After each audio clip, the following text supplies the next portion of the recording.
Hey guys, I have been getting some questions lately about the checkerboard pattern and other things like that for filling in large areas of one color. So I figured it would just be easier to show you instead of having, trying to verbally tell people how it's done. So first I'm going to show you the checkerboard pattern, and then I'm going to show you some other options that you can use. And these are just things to make large areas like this and like this just go a little bit faster and not be as boring, to be honest. Which I'm sure, anyone who has diamond painting before knows it. That when you're just doing one color or just two colors, it gets pretty boring. So I have my diamonds already set out. So what I like to do personally, since I do little squares at a time, is I start off by actually outlining, just outlining my square or rectangle or whatever it's going to be, so that I have some borders. Now this is not something you need to do. You don't have to do this. For me, it's easier.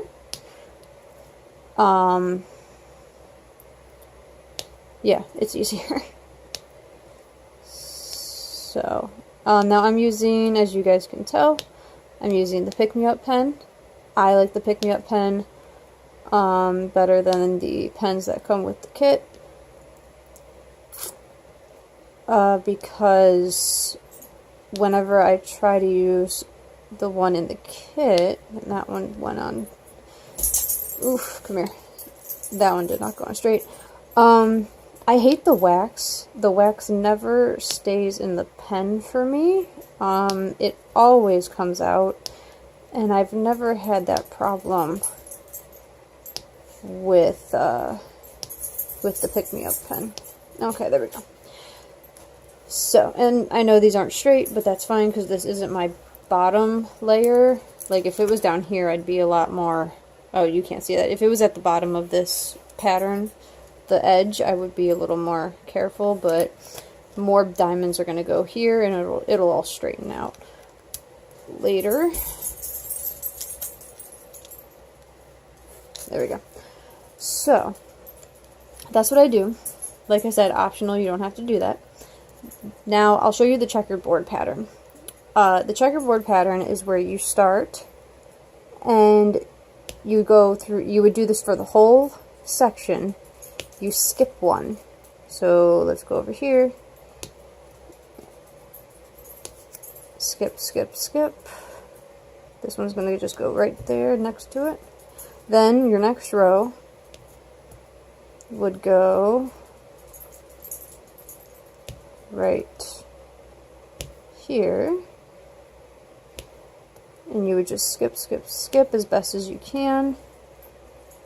The diamonds I have down already are the secondary color that is in this pattern. It's black and navy blue, if you can't tell.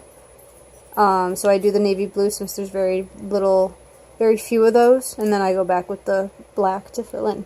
So as you can see here, you're starting to get a checkerboard, like you would play checkers or chess or any of those games. And you can really start to see it here. And then when you're done, you would do this pattern for the whole board, your whole section, and then you'd go back in and you'd fill in. And the filling is what speeds up. Making the checkerboard can take some time, as you can see. You have to be somewhat precise, not completely, because when you go back and fill in, your beads will all just, snap into place. But you do have to be somewhat precise. Now, what I like to do, because that can be kind of boring in itself, I like to just make other patterns. What I like to actually do is I like to start off mainly in this corner. I would have started in this corner, I should have, but that's okay. We'll start here, and I actually follow this line. And I just follow it down, and I actually do diagonal lines, and for me, it's probably not true, but I feel like this is actually faster, doing diagonal lines instead of doing checkerboard like that. Now it's the same thing, basically. You're going to end up with open spots that you go back in and fill later. But what I like to do is it's kind of like a game. One of my favorite retro games is Pong. So what I like to do is I actually just follow this around.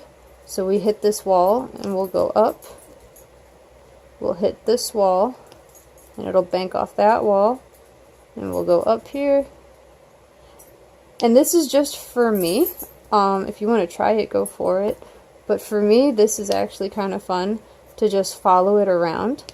And like I said, I wouldn't do the checkerboard up there. I would just like start in this corner and just go down and around and around and around and see what kind of pattern it makes before filling it in. I've gotten some really cool patterns to emerge by doing this. You can start in different areas, you know, like middle. I've done it in the middle and I ended up like 2 triangles here and then I sectioned those off and it was fun. And it didn't feel like any time at all because, you know, I was having fun. So we hit that and we have really no other place to go. So I'll just start filling in here. Like I said, if I wouldn't have done the checkerboard up here, it would have banked off a wall and just kept going. But yeah, that is it. Now, once you get this whole, let's pretend this whole field is filled in. Then you would just go up here, and this is the fast part. You just pick up your diamonds and drop them in, and you can see how they all just move to accommodate each other, and voila!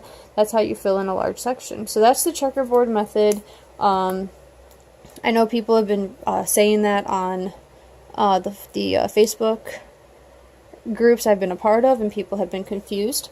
That is all that is, guys. There's nothing else to it. It's just a way of filling in large areas of one color. And that is it. So I hope that helps. If you have any more questions, let me know, or if you want to see other techniques, let me know. But yeah, I hope you enjoy, and I'll see you in the next video.